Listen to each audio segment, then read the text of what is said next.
Are you down with DP? Let's go. Take it away, Ron. I love how we just asked them if they're down with DP. Welcome to the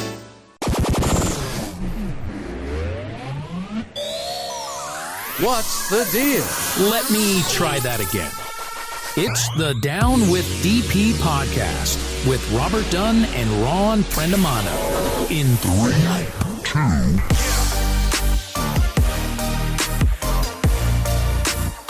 Hey everyone, Buenos dias, welcome to the Down with DP podcast with Robert Dunn and Ron Prendamano. And guess what? We I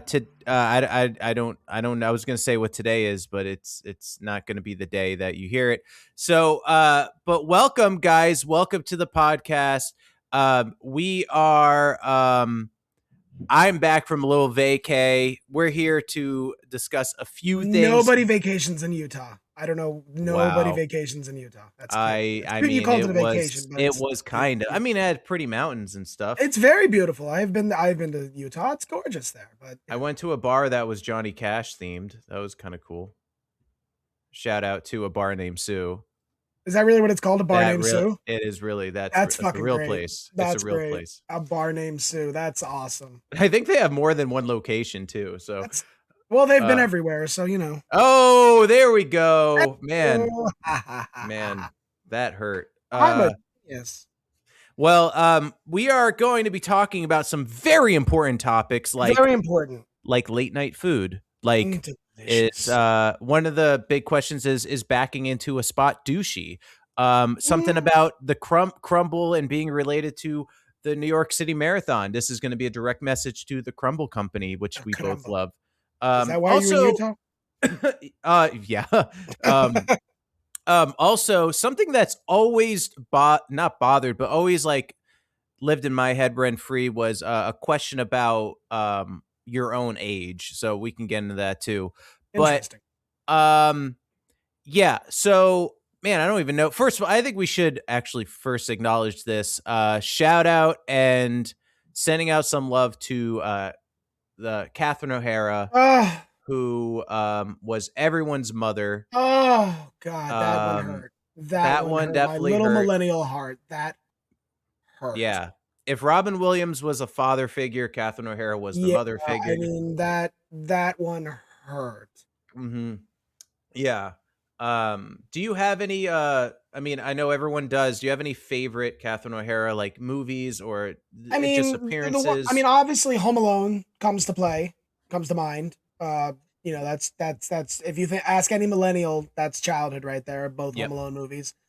I don't acknowledge the other ones. Yeah. Nightmare Before Christmas.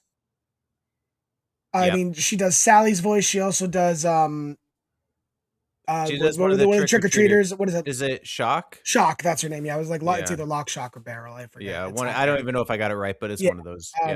Does her voice, and ever since you passed the Kidnap Mr. Santa Claus has been in my head. Mm-hmm. Best in Show, I think, is fantastic. Oh my God, yeah. Mm-hmm. And Schitt's Creek, man. I think Schitt's Creek is one of the best comedy television shows of all time. Mm-hmm. And her as Moira Rose is it's iconic. So isn't it crazy how like this is how you know she is kind of an icon where she was so funny when she was in her early 20s, coming up. So funny. Yeah. We loved her in Home Alone. And then until like years and years later, like one of the big things that she does was like semi-recently Schitt's Creek, and she's still good. Good. Exactly. She was constantly working. Mm-hmm. Like it wasn't like also I have to acknowledge is what's his name? He the guy from Sanford and Son. Oh yes, I know you're talking about. Demond Wilson, is that his name? Yeah. I think so. I feel very bad forgetting his name. He also died, which is sad. If you ever watch Sanford, Grady Desmond Wilson. Demond Wilson was his name. Demond, man, he I'm played. I swear, we're trying to do a good. He played Lamont in Sanford. We're trying our best. He died of cancer, which is absolutely awful as well. But unlike like Catherine O'Hara was still very much in our lives. Mm-hmm. It wasn't like she did a sitcom 30 years ago, 40 years ago, and didn't do anything really afterwards. She was still very much in our lives. Mm-hmm. So it's sad, man. It really is. Yeah. 71, brief illness, as what her people say, but then she also had like an underlying illness that she's had for life. So it's I heard she had a very rare. She did, yeah. That's what I heard. Where her heart was on the other side of her body. Yeah, yeah. Something like that. I know it's something rare. It's sad though. I mean, she was 71. Definitely, none of us expected her to go. I mean, everybody was in shock. I mean, like Eugene Levy, who worked with her for many, many years, for 50 plus years, like he was devastated. I mean, nobody was ready for her to go. Yeah, nobody. I mean, Dick Van Dyke's still fucking alive. I know, he's 100 years old, which is awesome for Dick Van Dyke. But like, I mean, that one hurt. Catherine O'Hara, rest in peace. That one hurt. Yeah. I made a post about it, but I was lucky enough to see her perform as Sally. Because in Hollywood, at the Hollywood Bowl, they do they do every year pretty much. They do A Nightmare Before Christmas concert where they play the movie, and then when a song comes on, they sing it in person. And isn't that where Danny Elfman comes out and Paul Rubens? Oh, you saw Paul Rubens and Catherine O'Hara? I didn't see Paul Rubens. I caught it was literally I think the year after he passed. So they acknowledged it. They did a nice thing. But two special. Before I get into the second special thing, they were doing it for 3 nights, and Catherine O'Hara was only going to do it one of the 3 nights, and I happened to catch her at one of the nights, so I got to see her perform as Sally, and it was so great. And also sad as well, I happened to catch the last performance of the actor who played Oogie Boogie, because he passed away too. And oh my god, yeah, that's right. Yeah. Oh my god, there's so many gone. So movie. It was it was crazy. So Paul Rubens, Oogie Boogie, I mean Catherine O'Hara, so sad. And then I don't usually talk about like, because to make some extra money, I'll stand in on projects. Sure. And that for those who don't know, that's when you like you work with the crew to get the lighting right and the camera movements, and sometimes you even perform so that when the actor's ready. So like I would never stand in for Brad Pitt, but like if I did, I would be getting the lighting right, the movements, and then when when they have everything ready to go, I step out, Brad Pitt steps in. Anyway, I only bring it up because 1, it's a super fun job, but 2, I worked on the studio. And I was standing in for an actor, and Catherine O'Hara, and when you're filming these things, a lot of times the actors, are all standing around. Seth Rogen's he's not standing around, but he's working. But Catherine O'Hara, I mean, she was right there, and being able to see her, I remember she had this like golden dress. We were at it was like a scene supposed to take place at the Golden Globes. It was a scene there, and there she is, and I'm just like, just feet away from her, just like in awe, just like I don't know, like I didn't talk to her or anything, but man, it was just cool to like, I don't know, actually see her and be in the presence of Catherine O'Hara. yeah. So it's just sad. It's sad though. Yeah, but had to give a shout out to her. So rest in peace. Rest in peace. There's not going to be many like her, if any. No, not in our lifetime. No, she never did a movie with Robin Williams, so I feel like that would. I was thinking about that, and no, I don't think she did. That would have been amazing. Yeah, I think them playing husband and wife or something like that with that would have been. Yeah, awesome. How do you think they would have like, either brother and sister or husband and wife? I think would have been the best combinations for those two. I would actually like to see them as like rivals, almost like maybe he's the ex-husband or something, and they have to go to like a reunion of sorts or something like that. One movie I love her in, Orange County. I actually never saw Orange County. Orange County. Colin Hanks, Tom Hanks' son, is in it. Jonathan Lithgow's in it. Jack Black. It came out in like 2002. I mean, she plays like this drunken mother, and I mean, it is just perfect. I mean, it is. Oh, I just know they would have been able to riff off each other. That would have been been really funny. Oh God. But yeah, there was something else I didn't know because I didn't watch season 2. I didn't know she was in The Last of Us. Yes, she was the psychiatrist. Yeah. Okay, I only saw season 1. She was good in that. She was good in that. Cool. She was good in everything. I don't think there was anything she did where I was like, I don't like this. Yeah, for sure. Well, man, I was even thinking like, they do these Nightmare Before Christmas concerts, and I'm like, they're running out of people. I mean, the only person really left is Danny Elfman. And I don't know how much time he has. Yeah. I mean, once he goes, it's over. But I mean, between him and John Williams, like, I mean, who does the best scores? Yeah, I know.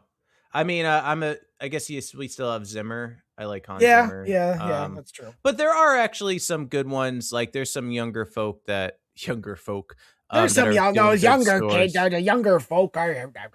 Actually, had my first old man moment. Really? I've had like 7 of them. Yeah, 4 of them last night. So I had a McDonald's breakfast, and the what do you call it? Good morning, everybody. I would like a McGriddle, please. Yeah, I'm having one right now. Not the breakfast, old man. Senior moment. Yeah, the potato things, the hash browns. Yeah. And I literally said, without even knowing what I was saying, I was like, man, I remember when these used to cost $1. And I said that genuinely, not trying to be funny. I said that for real. And I stopped, and I was like, oh no, I just did it. I just did the thing. In your defense, though, it wasn't that long ago. It wasn't. They really were $1. It's not like I'm talking to, I mean, 40 years ago. No, it was like 18 years ago, they cost $1. Yeah. And luckily, I don't think I live in a time when well, how much was it? Like $3.25? Yeah, something like that. I'm like, how much does this portion of a potato cost? Can you imagine how much money they're making off it? Like, I don't know. Sometimes I look at the cost that they're making, like how much how much does it cost Taco Bell to make a regular crunch taco? Just like, a regular taco? It probably cost them what? Do you think like 5 cents? No, probably not 5 cents, maybe 35 cents. Okay, yeah, inflation. 35 cents, but it costs a little bit over $1. And they're charging what, $4 and change? I mean, they're making huge profit, obviously. Yeah. So, yeah. Oh well. I think I'm just gonna make an AI slop YouTube channel, and yeah, because I learned yesterday that there's like channels out there now making AI videos of old people telling like stories and making thousands of dollars off of just. I'm like, who the fuck is watching this? Yeah. There are certain YouTube channels, man. I'm going like off book now. Yeah, there are certain YouTube channels I don't understand. Like that I just don't get who cares. Like, no shade, but there are certain YouTube channels that they've been around forever, and it's always like, we tried the new Wendy's burger. Let's see what we think. I'm like, who the fuck is watching this? Me. Who is watching this? Me. I'm sorry, Ron. I'm sorry. No, I mean, sometimes I feel like I'm bringing politics up at the dinner table right now. Sometimes and you're just like, I don't know, Robert. I'm sorry. I do watch some of those food things. I do sometimes. I'm a mental fatty. I mean, I watch those food things sometimes, and I'm like, I look at the new Wendy's burger, and then I look at the influencer, and I'm like, you're a piece of shit. Okay, that's kind of, I kind of do it to just judge people. It's just horrible, but like, it's like, oh, we're gonna try this burger. Oh, this is, and then you're watching them eat. They're like, oh, this is so good. I'm like, shut the fuck up. No, it's not. It's not that good.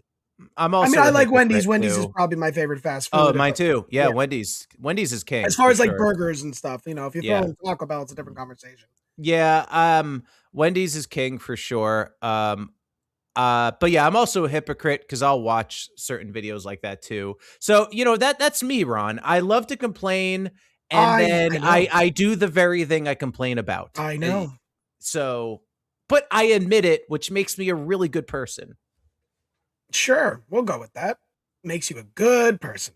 Yeah. Cold jokes, dying from your cold joke. You want to go into cold jokes with that, huh? Is that what you want to do? I was just like, that's a joke. Anyway. God, that's your new favorite jingle. It kind of is. But actually, this is an interesting transition. It goes right into what we're going to talk about. Yeah. What is your go-to late night food? And, I like Wendy's as much as the next gentleman. Our go-to late night but food. Like you're talking about like after a bar, you don't even have to be drunk, but you could be like, it's just late. And, and you're just like, let's just get this. What is this to you? So, well, I lived in a neighborhood called Briarwood for 10 years, and there was the old town of Briarwood, Queens. And there was this bodega deli not far from where I lived, and coming from the bar, I would always get like a giant hero. Or a hero or a sub sandwich. There goes my hero. Okay, stop that. Sorry. Actually, I meant to sing Nickelback, but I sang that instead. Anyway, say that I would get this place. It's called. What would Spider-Man be without Nickelback, Ron? Shut up! Tell me my sandwich story. I'm sorry. It's called. The place is called Seven Bagels and Deli. I don't know why it's called that because I have like 12 bagels. But anyway, I would get what's called the Wise Guy, and it is turkey, bacon, blue cheese, hot sauce. Ooh, okay. When you are drunk, it is the greatest fucking sandwich in the world. Wow. It is on a hero. I mean, it's just amazing. If I'm wanting fast food from like a fast food establishment, Taco Bell. I think that is a go-to for most people. I do like Taco Bell, but I'm definitely more of a burger guy. It's weird. I don't really crave, even though Wendy's is my favorite. I haven't had Wendy's in years. Oh, wow. You're missing I don't eat a lot of fast food. I really don't. I wish I could say the same, but my go-to isn't Wendy's when it's like a late night, it's like I want worse. You know what I mean? And I think I go to McDonald's. McDonald's, really? Yeah. I mean, if I was on the West Coast, In-N-Out would be my. Yeah, In-N-Out is good. It's just, for those of you who don't know, In-N-Out is an extremely popular fast food chain, and so popular that every single, and I am not even exaggerating, every single In-N-Out will have cars into the street in a line. It's insane. It's no exaggeration. You go to any In-N-Out, you'll see cars into the street every day, which is crazy. There's one in San Francisco where they're just there's no place there's no cars, there's no drive-through kind of thing, but it is just packed inside. But then I go to the one in like Ontario, California, and it's 12 at night and it's wrapped around. It is insane. And aside from it tasting good, I still don't understand why it's that crazy every day. Like, what product of any product would summon customers in a line like that every single day? Every day. It is kind of it. I sometimes I want to go to the last car and knock on their window and be like, "Hey, sir, what's up? Like, what are you doing?" You know what I mean? You got 40 cars in front of you. What are you doing here? I mean, I do have a theory. Oh, let me hear the theory. My theory as to why there's like, why is that guy waiting 40 cars in line for fast food, even if it's good for fast food? I mean, I think it is because that guy is probably a dad and he's getting food for his family and he fucking wants a good 30 to 40 minutes away from it all. And he's like, you know what, kids? Hey, I'm grabbing us In-N-Out. I'll be right back. And he gets in that, and he's hoping that the line's long. And he gets into that line and he's like, fuck yeah. This is amazing. I'm going to turn up the Eagles or whatever the hell I'm listening to. And I'm just going to kick back and, I don't know. And and you know what? In-N-Out, you take your damn time. I'll get that burger when I get it. That's my theory. Considering, they are cheaper than most places. Their quality's good. I'm not obviously we're not sponsored by In-N-Out, but I'm a fan. Be cool. I'm a fan. That'd be great. As far as Taco Bell, like I can't eat 90% of their fucking menu anymore. Yeah. Without shitting myself the next day. Yeah. So, and I know a lot of people say that Taco Bell gives them problems, but like mine is obviously, different. But I think I have a steel stomach. I don't really I'm impressed. Get that off. I don't know if it's an Italian, it's built up. I'm Italian, Rob, and I have the worst. But it's a gluten thing, like acidic. Mine's I don't know, maybe eating marinara sauce my whole life, it's built up a tolerance to acidic stuff. I don't know. I'm gonna make a bolognese tonight. Yeah, exactly. Hell yeah, brother. Hell yeah. But no, so one thing I've done, for example, the Crunch Wrap. Everybody loves the Crunch Wrap, right? Yes. Yep. I can't eat the Crunch Wrap. So what I do is I'll take the sauce that goes on the Crunch Wrap and put it on my hard shell taco, and that kind of fixes the craving. Oh yeah, adapt, overcome. I get that. Like I always love the cheesy gordita crunches. That was kind of my go-to. So I take the sauce from the cheesy gordita crunch and I put it on my Doritos taco, and that's delicious. That's wonderful. I tend to go for the boxes because I'm like, you figured it out for me. I don't have to think too hard. I like to have the veggie bowl and the cantina chicken bowl thing. That's actually really good. Those are actually good. I discovered that the first ever Taco Bell is like 30 minutes for me. Really? And yeah, I'm like, I should go. Taco Bell was, I think, a few years ago voted the best Mexican restaurant in America. And I'm like, we need to do better as a country. Taco Bell's great, but it's not the best Mexican restaurant. Well, key words in America. If Americans are voting, they're going to vote Taco Bell. My favorite of our country. I am so lucky to live down the street. I could walk there to this Mexican place. I get takeout there all the time. It is so good. It is the best Mexican food I've ever had. And you know how it's good is that it's difficult for me to order there because they don't understand me. I don't understand them. That's how I know it's good. Because I'm like, if you're speaking Spanish and you don't that's bad. Yeah, I'm like, that's why I keep coming back. The second I get to that counter and this guy and I could just have a full on conversation, that's how I know the food quality is going down. Oh, yeah, exactly. There's a place I go to in San Diego. It's called Tacos El Centro. Okay. They're really, really good. There's another place that there's always a long line, and I don't go there because there is always a long line. I think it's called Tacos El Gordo. It's called. That's one you can go to if you want like pig ear or something like that. Oh, I see. They're a little more exotic, or traditional, I should say. Yeah. I'm not standing in line. I don't like standing in line for a long period of time. Tacos El Centro is good and doesn't have a long line, so I will go there. And they offer Padres game specials, which is also which is great. Did you ever? There's a Mexican restaurant in San Diego, in Old Town specifically. I don't know if you've been to Old Town. I have been to Old Town, yeah, sure. There's like that 2-story Mexican restaurant that's always packed. Oh yeah. I didn't go there. I've never been there, but yeah. Oh my god! Every Comic-Con, I end it because I take the train out of Old Town. I end it there. That's like the way I end my Comic-Con. It's like, okay, now we got to go to this restaurant, and then I end it. I like it. Yeah, it's great.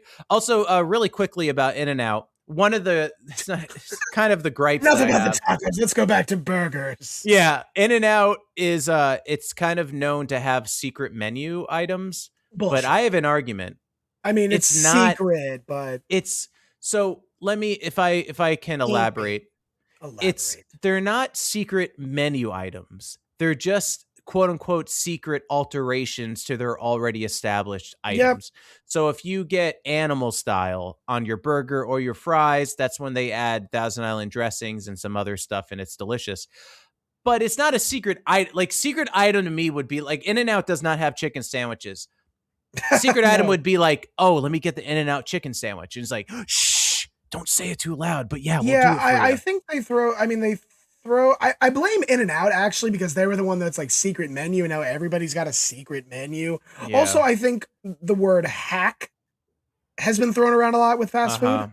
Yeah. It's like, oh, here's a hack. If you take this sauce and put it here, it's a hack. I'm like, no, it's just you're just using the menu to a different standard. That's all it is. Oh, I actually have a airline thing that I heard on an air. I was on it. I landed yesterday at Burbank Airport. And so Burbank Airport is a small airport, so it doesn't have what do you call it? That thing that connects to the airplane to walk out of. For an air train? No, it's you walk like the bridge to get from the gate to the. Okay, yeah. You know what I'm talking about? I do. I forget. Yeah, anyway, okay. Burbank is small, so you're literally like walking downstairs of the plane and walking into a jet bridge. Jet bridge. So, but Burbank does a thing where since they let people exit at the rear of the plane too, and I just remember overhearing these people talk, and they're like, "Yeah, I'm gonna go. It's going to take so long to get off the plane in the front. I'm going to go in the back." And the other guy's like, "Yeah, it's kind of like a Burbank secret." And I'm like, no, it's not. Actually getting the back of a plane isn't a secret anywhere. No, most places don't do it, but yeah, it's not a secret. But they also like announce it. They're like, also, hey, you can exit from the rear of the plane as well. It's like, all right, yeah, it's a Burbank secret. I think us know. Long Beach Airport is kind of the same thing where you have to exit via air stairs or a ramp or something like that. There's no jet bridge. Yeah. I actually had my first. Tell me how frequent this is. This is the first time I ever experienced this on a plane where we made a stop like a bus where we landed and I didn't have to get off the plane. I waited and then we took off again. And it was it was weird. It was like I was going home to Burbank, but where did you stop? Sacramento. Did you let people off? Yeah, people got off and then people got on. Yeah, but I've never had to I sat in the empty plane. Yeah. Just waited. Yep. And like the other, like, I believe they're called through flights kind of thing. Okay. It's not nonstop. It's a through flight. Yeah. That happens quite a bit. A lot of airlines do that. Yeah. And so you went from Salt Lake to Sacramento to Burbank? Yeah. Okay. Yeah. It's fine, it's a little weird if you're not used to it, but it's also kind of nice. It's like, you just kind of chilling there and then. Yeah, I wasn't complaining or anything, but yeah, you're seeing the flight attendants kind of taking their breaks, one's eating their Uncrustables and no, don't judge me. I'm not judging. Hey, I can't wait till the day I run into saviors in the airline industry. Saviors. Yeah. But I don't think I'll ever run into you on an airplane because I only fly private. So, little bitch. Yeah, which is weird that we made a stop, but just kidding. Hashtag you took Frontier. It's fine. Exactly. Hashtag Orion. Let's go. Okay. So, I always try to find an interesting way to transition into the next. Yeah, I don't know how you're gonna do that one. I know, and I'm like, when I fly, it reminds me of like a fly ball. And where do you find fly balls, Ron? Wow. I find them in baseball stadiums. That was your transition, really? Yeah. So Ron, wait a minute. Do you have something to say about a baseball stadium? Yeah. So a couple years ago, I started my baseball stadium journey. Ooh, yeah, I have been. Actually, that sounds super fun. I would. It is. It's kind of a when you work for the airlines, you fly for free. So yeah, it's great. I have been to.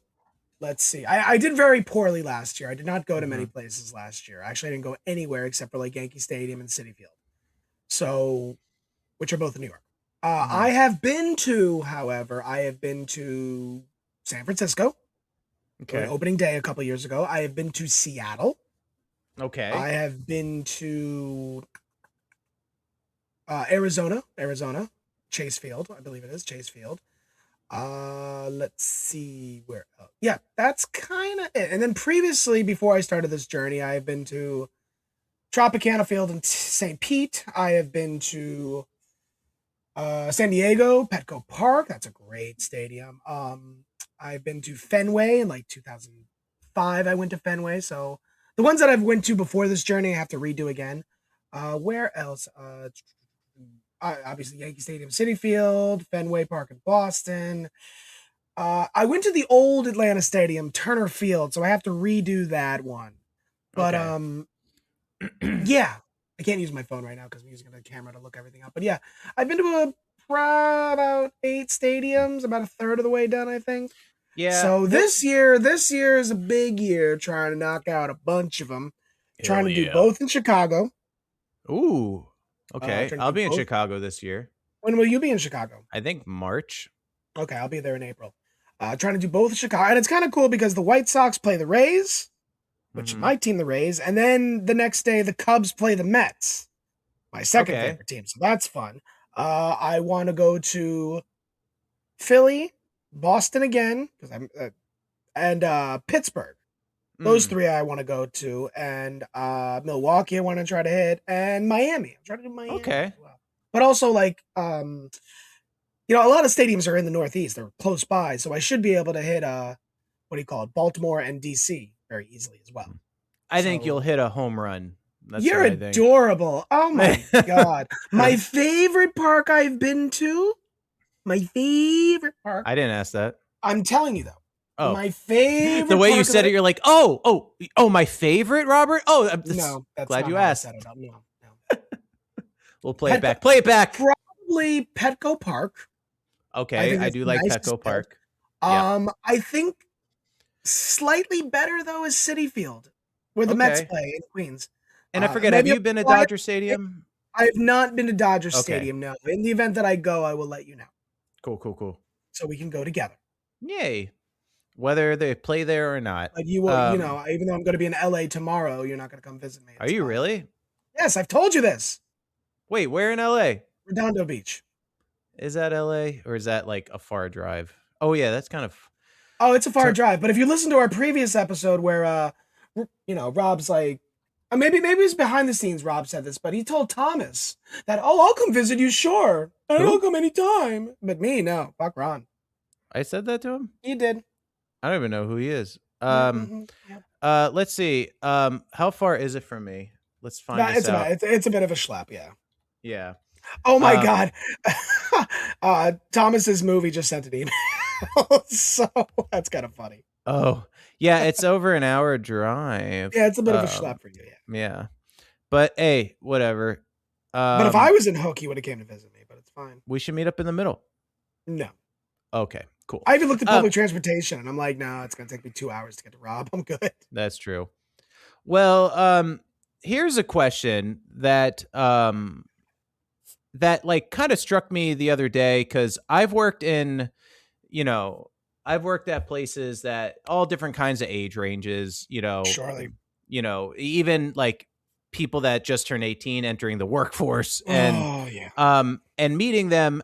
Here's something that I never did when I was in my early 20s or even teenage years, but did you do this? Something that I don't even know how to word this question, but basically it's, were you ever aware that you were young? Because sometimes when I talk to a younger person, they'll be like, they'll say something and they'll be like, I don't know, I'm only 19. And I never said I'm only this age. I've always said like if I turn 20, I'm like, dude, I'm 20 now. I'm not 19 anymore. It was always like looking up to the next age. I never said like, I don't know, I'm only 20. I was never self-aware of my youth. Mean, is that the best way I can describe it?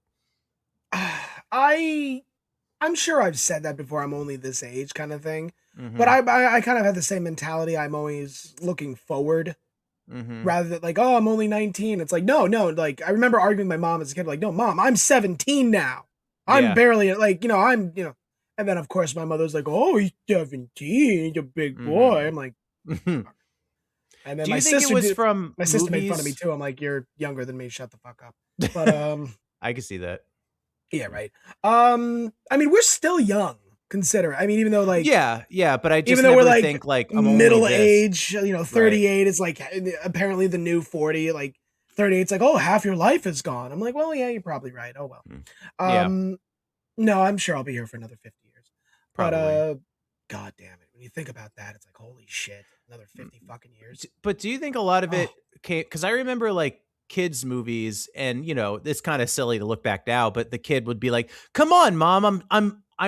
What he would say, it would be like a super young age. He'd be like, "Mom, I'm 9 years old now. I'm not a little kid." Not a baby anymore, Mom. I don't know if that ingrained in me, so I never said like, guys, I'm only 18. I don't know what I'm doing. Like I I was always like, dude, I'm 18. I'm an adult now. Like it was always like, it's very strange. The same way. Yeah. I was always like, no, I'm an adult, but, yeah, I don't think I think most of our generation, like I never wanted to stay young. I wanted to grow up. Right. Yeah. Like there's someone that I work with, and she's like 18 years old and she's, you know, I remember I'm not going to say like specific cause I don't want to get her in trouble, but she was like, yeah, I know I could get away with this stuff. Cause like, you know, I'm young, you know, they know I'm young. And I never said that. Like when she said that, I'm like, I never said about myself, like, oh, well, I mean, I'm young. So like, they don't know. Or like I'm young. I just never called myself young. I don't think. Yeah. It was weird. I mean, as a flight attendant, like you get people of all ages. You get people in their 60s, you get people in their 20s. And the ones in the 20s always kind of make me laugh because they legit just don't give a fuck. Yeah. And I'm like, you have no idea yet. You have no fucking clue yet what it's like to give a fuck. I am so jealous of that generation though, because I just dealt with this yesterday where, I mean, we were talking about it before the recording. I got like this film job that's going to be like a month and a half long. And it would be, you know, it'd be good money for that month and a half, but I would have to make that money, but I would have to take time off from my other job, and the millennial nerves in me asking my job, like, hey, I can't work for a month and a half. Is that cool? Like, I just know like the younger generation to be like, yeah, I'm not working. I'm not working. Yeah, basically. Yeah. They would just be like, I'm not working this. Sorry. Like, they don't care. Like, there's no repercussions. And I'm like, I wish I had that mindset. I'm so jealous of that. I do too. I've never had that mindset. Even when I was 18 years old, I never had that mindset. Never. You know, I came from, you know, single parent home kind of thing. It was very much like, you know, you got to work hard. You need to pay your bills. That's it. You know, survival. I never had that like, fuck it, I'm not going to work today. Yeah. That was never a luxury for me. It was always kind of like, I have to work. I have to pay my bills. I get a little more lax now. I mean, it's kind of funny. Like I'm like, no, fuck it. I'm gonna leave my job. I don't care. I'm like, I'm not going to. No, but I've had that mentality lately. But also the millennial nerves kick in where it's like, oh yeah, I have bills. Yeah. Oh yeah. I have a wife. Even though she supports me, but it's like I have responsibilities. Yeah, responsibilities. I'm almost 40. Yeah, dude, I'm only 40. Like, I'm so young. I don't fucking know what I'm doing. And you know what's crazy is that we are still young. I know, and none of us know what we're doing. I mean, your hair isn't gray yet. My hair is gray. Oh, I mean, if you got a close up, if this was an 8K, you'd be able to see it. Oh yeah, but yeah, I remember I literally had a conversation with it's a small company where I work. It has to do with like live broadcasting. Anyway, not to get into my day job, but I remember speaking with like the person at HR and having like a real talk, like, look, I want to do this film job. In your opinion, if I did it, what would be the repercussions? And they told me up and down, like, nah, you're fine. Like, as long as you put in the time, you know, give them a heads up, you're good. But I'm like, sorry, my millennial nerves. I'm like, I feel like I'm going to come back and they're going to be like, yeah, fuck off. Can we go off into a tangent real quick? Yeah, that's my favorite thing to do. What's your favorite? Fuck HR. Oh, okay. Shit. Human resource. I almost went into human resources. Okay. I had a genuine interest in it. Human resources is such bullshit. No, they do not get, they're supposed to be there for the employee, right? Bullshit. Well, I have never, anytime when I was management, anytime I was with human resources, they were always out to get you. They were always there for the company, never for you. They were never that bridge between the company and the employee. They were always there for the company. Yeah. Every company I have ever worked for. Everyone. Yeah. And it's unfortunate because, you know, the only thing that does kind of protect you is a union.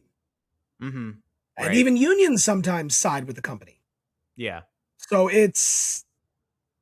I just fucking hate human resources. I think it's a dumb name too. I will say, I mean, without going I'm into like detail, human resources. Like, do you have a spare spleen I could use? Like, right. I without going into too much detail, maybe it's because no. it's a smaller company. I've gotten to know, because everyone's like out in the open. Everyone's like small companies office. can be the worst. Yeah. Well, yeah. I mean, I'm skipping over a lot of shit right now. I know you but are. I will say I'm not that trying HR, to drag that. I'm not trying to have you talk about work and stuff like that. I'm just. But HR general. has come to bat for me before, so I say my experience was a good one.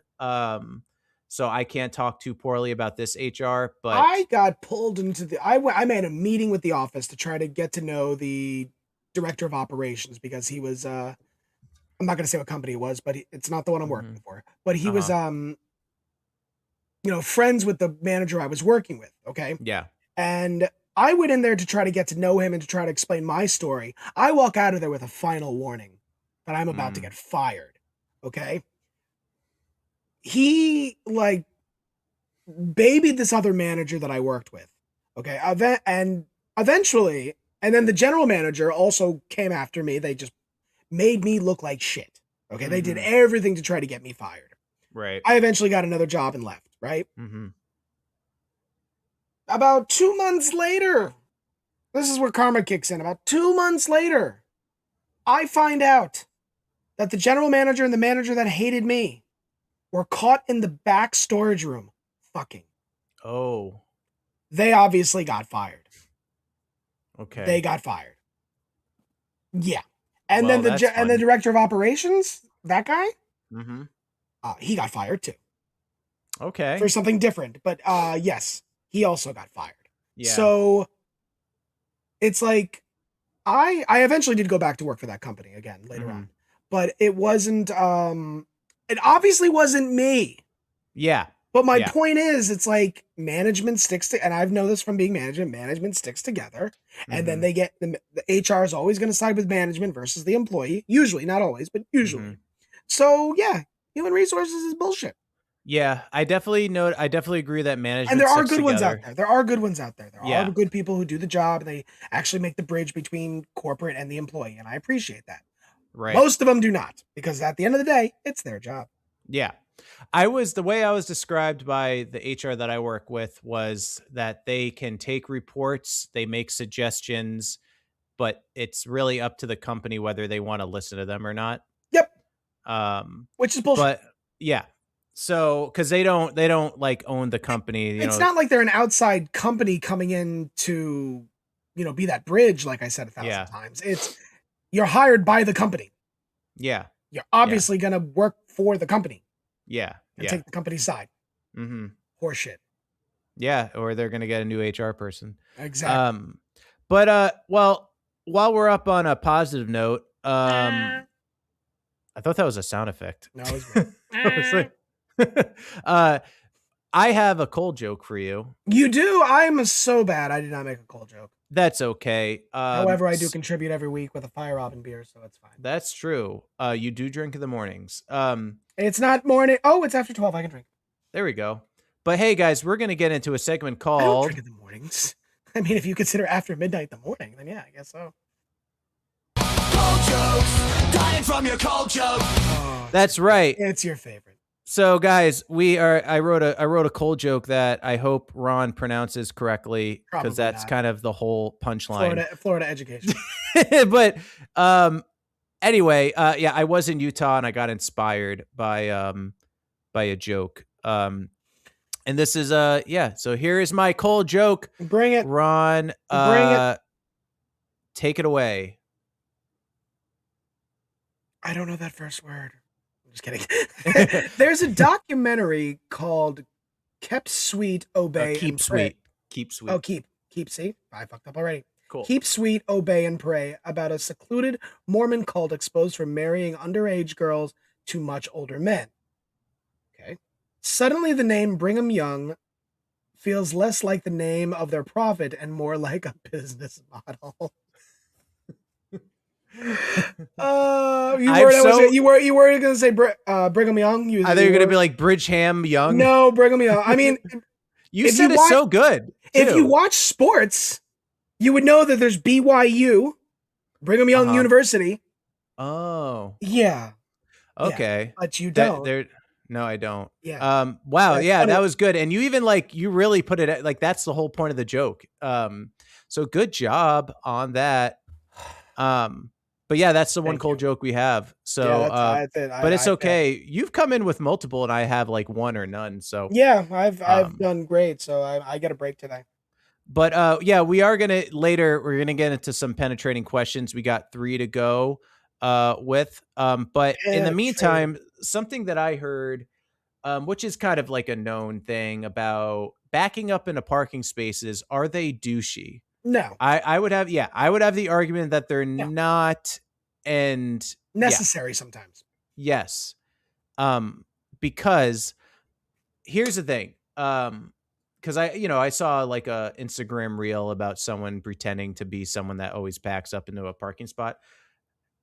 I actually find, and I'll explain why, when it's like a really difficult spot to park in, like maybe it's just tight quarters, you're in a weird parking lot. Sure. I find it easier to back in, not because I have this skill set in parking cars. I can literally see the car better because all my mirrors, and I don't even have a back camera, all my mirrors, I can actually see the car better backing in than looking over the hood trying to make sure my bumper isn't going to hit the car next to it. It's easier to see where I'm going backing into a spot. I don't drive all the time. Obviously, living in New York, I don't have a car. I don't. But you have the drive. That's what matters. Yes. I don't have a car. Fine. But I do rent cars every now and then. And I'll be honest, parking is always like the hardest thing to get used to again, because it's like the angles and stuff. But I will find myself backing into a spot every now and then. Yeah. Or like if there's 2 spots open, I will go across the line into the other spot so I don't have to back out. I can just drive right on out. So no, I don't think it's douchey. Why? Someone thinks it's douchey? Yeah, I mean it's like a stereotype, I guess. I don't think it's douchey. I think it's practical. Yeah. You know what I did? You know what? Actually, at the airport, so there's a long stretch hallway in Utah's airport. Oh, I hate that airport. Yeah, it's long. It's a long walk. It's long for no reason in Salt Lake. It's ridiculous. Yeah, but they have those moving sidewalks on it. And I know that people are allowed to walk, but for some reason, I was like getting annoyed from the people that don't use the moving sidewalks. They don't walk on. I mean, if you want to get a good walk, cool, but they don't even use they walk. They're not using the moving sidewalk. So that's fine. That's fine if you don't use the moving sidewalk. Personally, I don't care. What bothers me is when you use the moving sidewalk, people movers, as I like to call them, and you just stand there. As long as you have the respect, because there's that they don't. Yes. They stand right in the middle of the fucking thing with their giant full-size suitcases, and they just stand there and take up all the space. And I'm like, move, I have to catch the fucking train. No. Yeah. No. If you are older or you have a disability or something and you use that, awesome. I understand why you're using that. I completely understand that. But you are somebody who's younger than me, like 25 years old, and you're not moving and you're just taking up the whole fucking space. Get the fuck out of the way. Yeah. Now, luckily, when I'm in my flight attendant uniform, people usually move out of my way. Right. They're like, oh, he's going to work. Yeah, get the fuck out of my way. Move. Yeah, I get that. This is still New York. Fuck off. Because I understand if you want to get a good walk in, but no, it's like you could still walk on the moving sidewalk. I don't know. This is like a thing that doesn't matter that I was like annoying. No, I mean, and Salt Lake is long where those, you're not going to pass another gate for quite some time on those people movers. But yeah, I don't mind people wanting to walk, but like, just if you're on the people mover, step to the side, or fucking move. Yeah. There's lazy fuck. There's that like you move to the right if you're gonna stand. Left is the fast lane. That's a huge thing in New York. It's kind of one of those unspoken things. You pass on the left, you stay on the right if you're not moving. That's right. If you're going up an escalator and you want to move, you move to the left. You walk up. You stay to the right if you don't move. That is a well-known thing. Yeah. I think that's a universal rule. You would think it, but it's not. Because all the places I go, it's not. People are fucking idiots. Yeah. Well, speaking of moving our bodies and walking, I'm transitioning into something. There's also running, Ron. And I think we're going to make a separate video about this, but I just figured I'd throw it out there now. I hope it doesn't happen, but at the same time. I hope it does. So this is a shout out to Crumble Cookie Company. Crumble. I'm sure they're going to love this after we just made that Brigham Young joke. But shout out to Crumble. They're definitely getting a yes or a block. But let me start off fresh. Oh, hey, Crumble Cookie. Hey, it's the Down with DP podcast, and we just want to say something to you because we love it. And what we want to say is we not only appreciate how delicious your cookies are, but we appreciate exercise. And Ron and I, we've been talking about this for a while now. We want to run the New York City Marathon, and we want you behind us. Now, whether that means on a shirt, whether that means you're going to help us I don't know what the right term is, Ron. Just help us make it happen. Basically, whatever the words "make it happen" means to you. We here at the Down with DP podcast would love to run the New York City Marathon and rep Crumble at the same time. So now what? Now it's up to you, Crumble. Are you down with DP? Let's go. Take it away, Ron. I love how we just asked them if they're down with DP. I'm sorry, we're gonna have to do a separate video on that because I am not in the mood to sell my soul right now. Oh, you're not? Oh, that's me. I'm ready in the mornings, dude. I see that. It's much earlier over there. I'm sorry, I am not in the mood to no, I'm not selling my soul. Why don't we just play ABBA while we're at it? Yeah.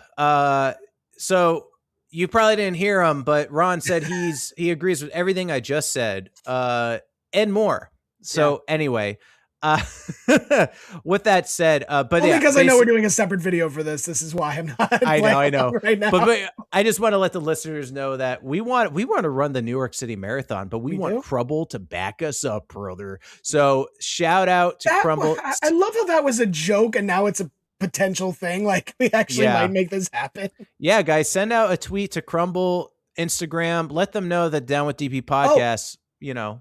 I'm actually doing a running event. What? Yeah, I'm doing a running event. It's only like a mile. It's on Valentine's Day. I get to run in my underwear for like a mile. Okay, don't eat gluten before then. No, God. And you really be doing a running event. Down your leg. So what's up with the underwear?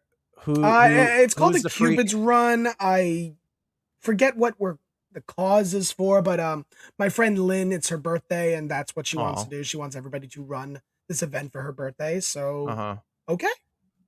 So basically, we run the event, and then we get. I believe we're going to get drunk. Pants.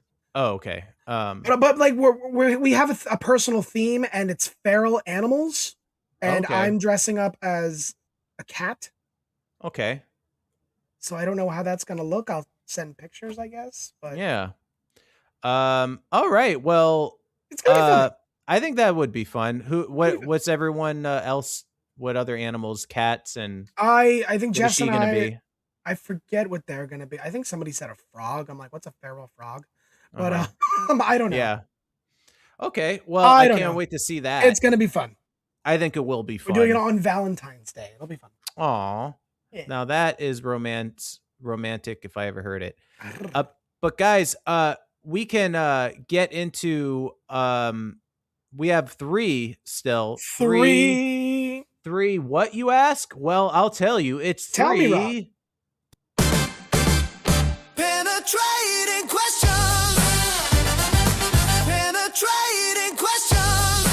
All right, that's right. We have penetrating questions. If you want to send in a penetrating question, hit our link tree on our Instagram page, and you can just send in a penetrating question, completely anonymous, and we'll talk about it on the show. We'll answer, or you could share a story too. It doesn't even have to be a question. It could be something you just want us to know, and we'll talk about it. But we do have 3 today. I'll start with the first one. It seems to be more of like my wheelhouse.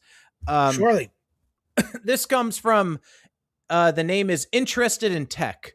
And the question is, what tech are you using to edit and record podcast?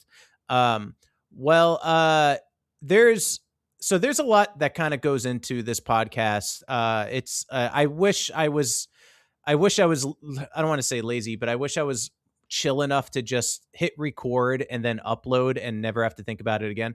That's not how it is.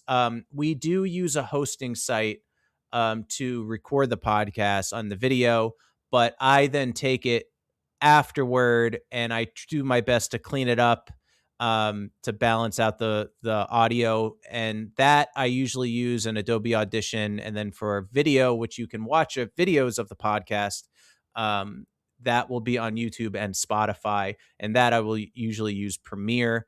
The Adobe family is where I go to. That's where I clean up the audio. We have like graphics on our videos, like you could probably see them right below me right here. And that's all done. That's usually I Photoshop that, bring it into Premiere, put it on, clean up the audio, and then upload it. So there's like a bunch of steps that goes into this show. I wish it was as easy as hit record and then done. Like that'd be great, but I'm too much of a weirdo perfectionist to do that. Yeah, I don't do any of the editing. No, but Ron keeps us on schedule though. Yeah, he's the one that usually like, I want to say books the session, but usually like figures out the time slot, which is what I need help with.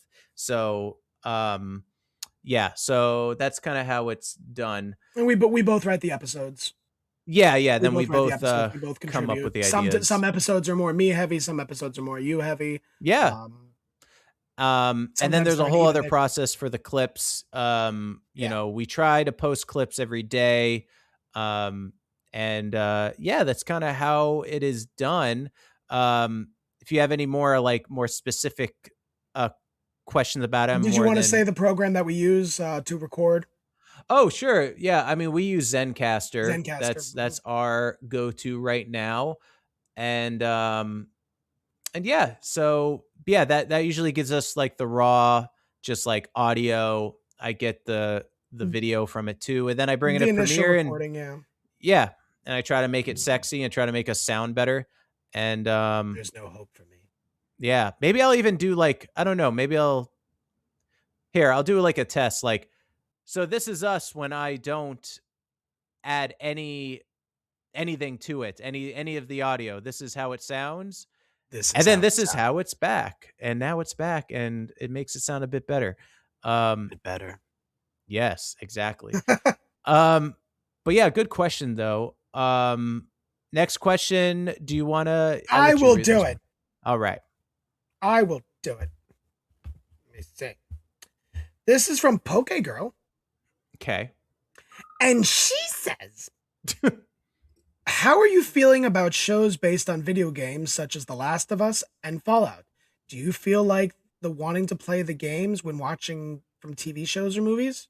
Do you feel like the wanting to play the game? Do you feel like wanting to play the game after watching do you feel like the wanting to play the game? No, I don't. I don't want to play the games. No. I mean, I've watched The Last of Us. I haven't watched Fallout. No, I don't want to play the game. Not necessarily. Mm-hmm. No. Yeah, I'm not into games as much as I used to. Okay. I know Last of Us, I know is a masterpiece in, video gaming. I am personally, I'm more of a platformer guy, so I'm not into the games that where it kind of feels like a movie at the same time. I feel Last of Us is very like, there's a cut scene every 5 minutes and it's like it, and I know that's like an experience. I'm not like dogging on it, but that's just not my type of game. But I will say I never, okay. So, I don't know how to say this without, I think I'm allowed to say it. So I worked on, oh shit. Yeah. I would be more interested in Fallout. I never watched the show, but I worked on the show for a little while, and being there on set and seeing everything and how it works, and which by the way, it's astounding, the sets on Fallout, and seeing what goes into it gave me a huge appreciation for the game in a weird way. Cause I'm like, well, the game like birthed all this. So, and it was something that made me like maybe I should give it a shot, Fallout. And maybe I'd feel that way if I worked on Last of Us, but I think that's shot probably in Canada or something. Who knows? But Fallout season 2 at least is shot in LA, and just seeing everyone in the blue. I think they actually shoot in Wyoming. I could be wrong. What? Which one? Oh, Last of Us. Yeah, probably. But I think season 1 of Fallout was shot in New York, and then season 2 was in LA. And yeah, seeing everyone in like the blue costumes and stuff, it was like really cool. And so that's like my weird take on that. I don't know if I've watched a video game. I'm trying to think of a video game series outside of those two that I watched, then like played the game or didn't play the game. I mean, the movie Doom. Well, that was a book series. It was also a video game. It was? Oh. Yeah, Doom was a video game. Oh, Doom. I think you said Dune. No, Doom. Oh, with The Rock? No, The Rock. It definitely didn't make me want to play the game. But a lot of the cinematography was very much like walking around with the gun and like that was kind of cool. Yeah, the POV, exactly. That was kind of cool.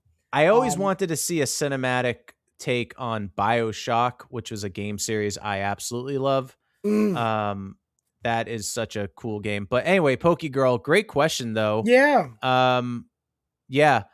Also trying to think of a video game movie. Sonic the Hedgehog. Yeah, I mean, I love that's the thing. Like, I feel it has to, like, the question is interesting because it's like it kind of has to be something you've watched where you didn't play the game.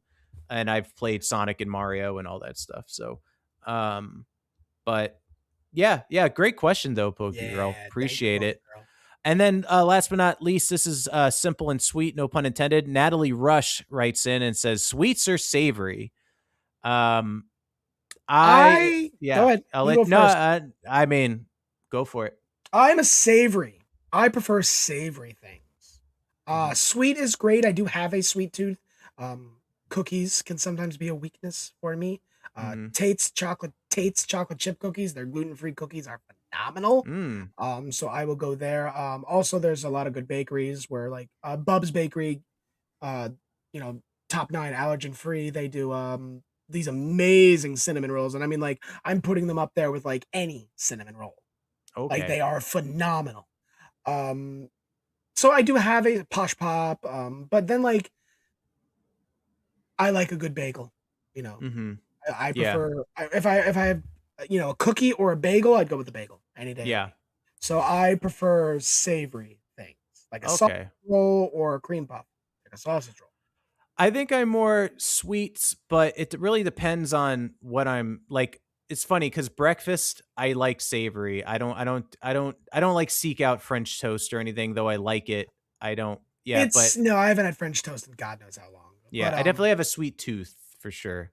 It's there, but I'll take savory. Yeah. Woo! It's early. It's early. For me. Well, thank you for writing in, guys. I think we can go into it. We have a fire hopping beer. We have a fire hopping beer. Yes. Do we have music for it yet or no? No.